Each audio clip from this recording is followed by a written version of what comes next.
Hey comic freaks, and welcome back to Dangerous Comics. I'm your host Dan Georges, and today we're looking at RoboWolf #1. If you miss old school TMNT and ultra violent 90s video games, well, this is the comic for you. So grab a seat, crack open a nice cold sody, and let's check out this awesome comic.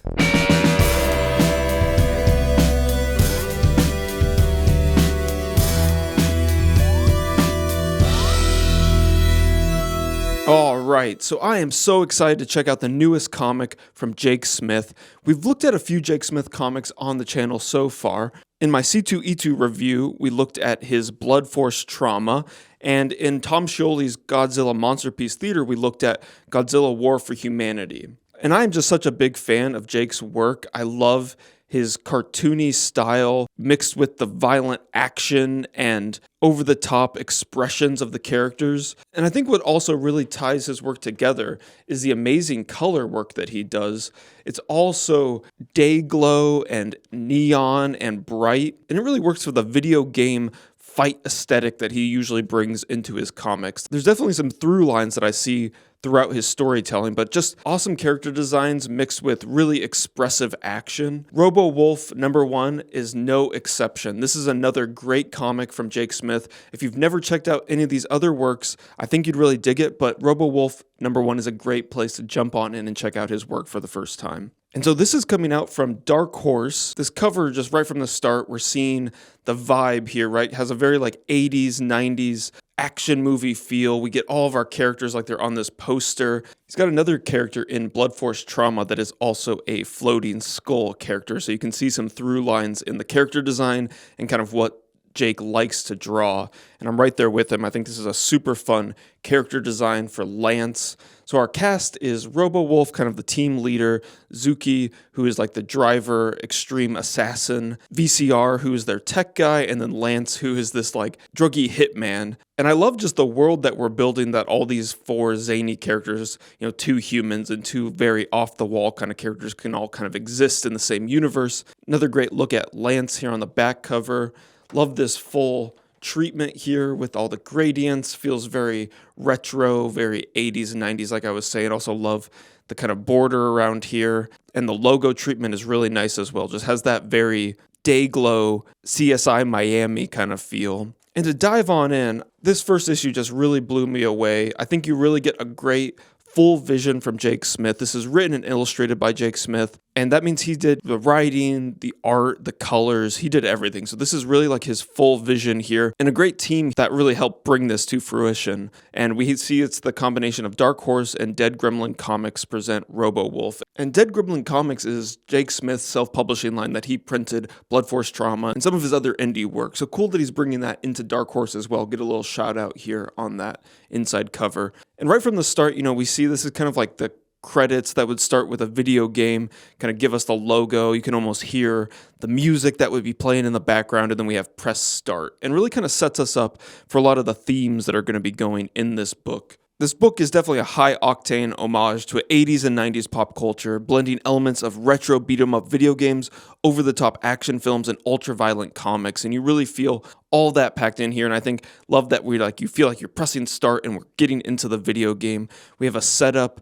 I love the coloring here of, there's a tape left, someone yelling, "Lindsay," and then we jump right into this car chase with all these cool little vignette panels kind of showing us little snippets of the scene until we kind of pull back and see the full view of the car chase. And man, look at this world of Sunset Hills that Jake is building for us. Love all the buildings. Love that we're getting like the Burger World sign. Just feels very realized and lived in. And you kind of get that Miami or like Vice City GTA kind of vibe in there. But we see our cast is in this van driving away from the cops. Love how the type treatment is used for the car sirens and how that bleeds over here and is behind the buildings. Really feels like it's integrated into the art. Everything feels like it's in motion and very dynamic. But they're trying to get away from the cops, and we are introduced to the cast right away where we have Lance, VCR, and Zuki. And as they go around, Zuki is yelling, "Wolf!" And then we see a door kicked in, and then this awesome page turn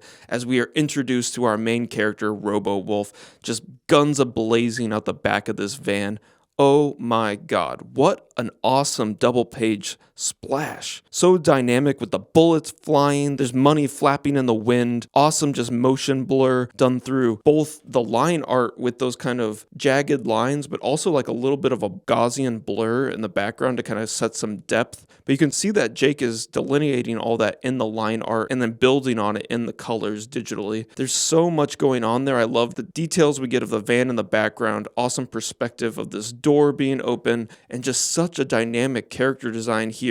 All of Jake's characters almost feel like action figures where they're like fully 3D, and you feel like you could like pose them around and see how they could work in all these different angles. There's something very tactile about this, and we turn the page, and this is where we get even more video game language as we go into RoboWolf's POV, guns just blasting out at the cops. Feel that destruction, you feel that weight, feel how that pole is bending. Really dynamic action in every panel. This is also a really great issue 1 because Jake is building a lot for us to be excited about and kind of learning more about these characters as we go. This heist that they're pulling of robbing this bank is being broadcast on the news, and they're talking about each member, and each member has a mysterious character that is watching and commenting on them. So we get this awesome like Shredder looking guy. There's this other cyborg that's taking a bath that is looking at Zuki. I love that her metal wired arm is underwater, not getting electrocuted though. VCR, the tech guy has somebody, and then we have this general with his like cauliflower ear. Somebody's looking for them. This isn't just the heist they're pulling, there's a bigger range or bigger world being set up. And here we start to get a little bit of the build of, why are they pulling this heist? We see that RoboWolf is looking at a picture of his daughter, Lindsay. And man, just great expression here too, how you can make such a cartoony character go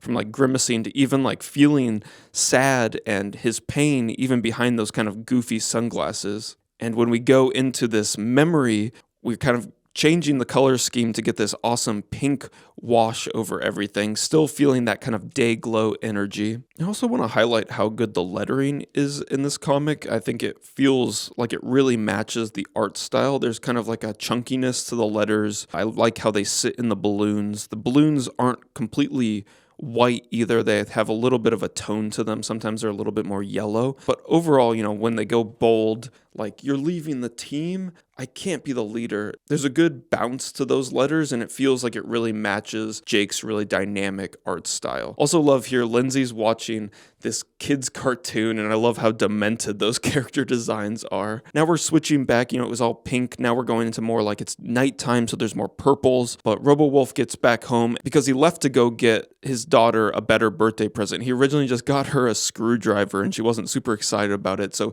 he left to go get her one of those toys from her cartoon show. And when he left and came back, he found his daughter had been kidnapped, and what was left was that VCR tape that was shown in the very first panel of the comic. And we get another great page turn here where now we go full screen again and we see Mazakov, this new villain. But before we go any further, let's get a quick word from our sponsor, me. I'm a self-published cartoonist, and you can find all my work at danegeorges.com, which I have linked in the description below. There you can find all my comics like Doomskull, which is about an ex-supervillain who works at a grocery store with his minion Bag Boy. I have 3 issues of that in print with a 4th on the way. I also have X-Ray, my collection of 4-panel webcomics, as well as some of my zines like The Passenger and Sleepless Sights. You can check out my newest work, Jigglybub, which is about a piece of gum that God spits out, and Fish and Chip, 2 loser roommates that are trying to make it big in the big city. And another way you can support the channel is by liking and subscribing, or sharing one of these videos with another comic lover in your life. And if you want to go a step further, you can also become a member of the channel. You'll get videos early and a little sneak peek behind the scenes of how I'm making episodes and a bit of my comic making process. But that's enough self-promotion. Let's get back to RoboWolf. Introduced a little bit earlier when we saw over his shoulder with that cauliflower ear. Now we see him in full view. Great like G.I. Joe meets Street Fighter meets Mortal Kombat kind of character. Love that we see a little bit of his minions in the background just in silhouette with their goggles and some of their tech stuff lighting them up. But man, he just is so chunky, just feels like an action figure. Love the big chunky bullets. And I love just this view of how we're using the whole double page spread to be like this old TV screen. Have a little bit of the static at the top and the bottom. And they're doing this heist to try to save Lindsay. Mazakov is asking for $1 million, so they're having to pull this gigantic bank heist to get that money. And man, we get another great screen scene here, because this is supposed to represent a map in a video game, and it works so well in the coloring, how Jake has outlined those different structures and buildings, and you can kind of see how they would be different missions, or how you'd be building to the final map where Lindsay is being held. So they have to kind of go through these different buildings to get there, through kind of like this cityscape into like this corporate skyscraper all the way to the docks. And just having that kind of language of even the outline, you can definitely imagine that in a video game, and how you would kind of go to the pause menu and then you'd move through the map or go to a different area as you check it off and go mission to mission. So super great video game language in there, and I don't know if I've ever seen that depicted in a comic so well. I think that really is exciting, and you could see how they could maybe use a visual like that later in the story, kind of as we chart their journey. The first stop that they have to make is they have to pay off some of Lance's drug debt, and kind of to put this team together to get everyone to help RoboWolf, they kind of have to do everyone's little side quests as well. And this is where they start. And we see that the drug lord that Lance is having to pay off is this awesome two-headed man named Torque. So another really fun, weird character design. Kind of has a little bit of like Two-Face built in there, where one head is obviously more evil and the other head is just like being dragged along for the ride. But we learn here that Lance isn't being super upfront about how much money he actually owes Torque, and he only brought him a fraction of it. And because of that, Torque sends all of his minions out to get the rest of the money that's in the van. And man, I also love how Jake is able to be so expressive with these weird kind of characters. Like, even just giving Lance eyebrows here allows him to pull so many more expressions. Even behind these gigantic sunglasses, you really feel all of that. But Torque sends out all of his guys, and now we get this kind of awesome minion battle. You can kind of feel what this would be in like a TMNT side-scroller arcade game, where all of the thugs or like Foot Clan would be coming at the turtles, and they'd be fighting their way through the street. I think you feel that visual language as we're doing kind of these long side-scrolling panels as well as they move through. But we're getting awesome action, awesome character work, as, you know, RoboWolf is having like guns that are popping out of his side. VCR has this awesome gun that comes out of his backpack.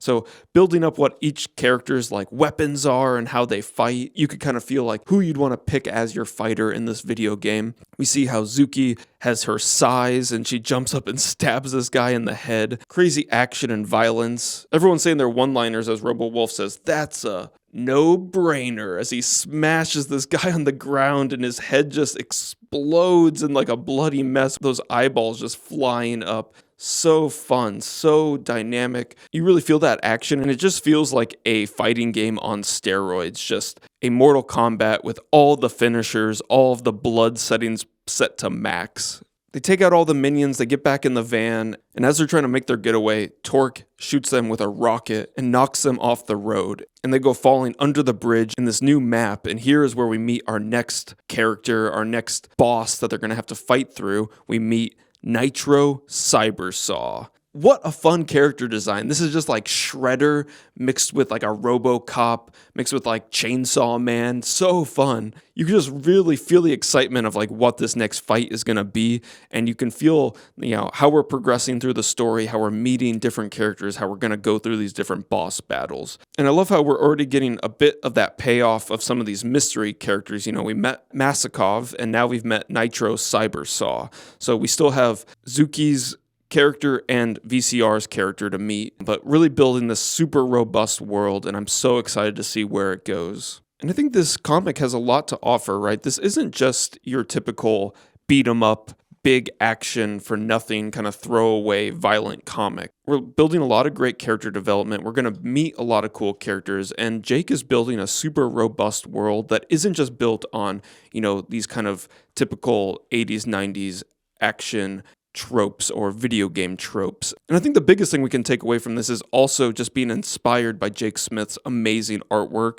and panel layouts. He's not phoning in any of these layouts. Every page feels different. Every page is telling a story and getting us further through to the next part. There's no throwaway pages here. There's no throwaway phoned in panels. Everything is very purposeful, and I think there's a lot of love on the page here, and just flipping through here, I'm so inspired. I'm inspired by the way he's coloring this stuff. I'm inspired by the way he's exaggerating things and building characters. There's just so much to kind of take away from here, and I really hope that you guys will check out this comic. I hope you'll check out issue 2 and further. Add this to your pull list. Let your comic shop know that you're excited about RoboWolf, because I really hope that this comic is doing well and that Dark Horse sees the response and sees everybody coming out to check out this awesome comic. But let me know what you think. Have you checked out RoboWolf yet? If you haven't, please do.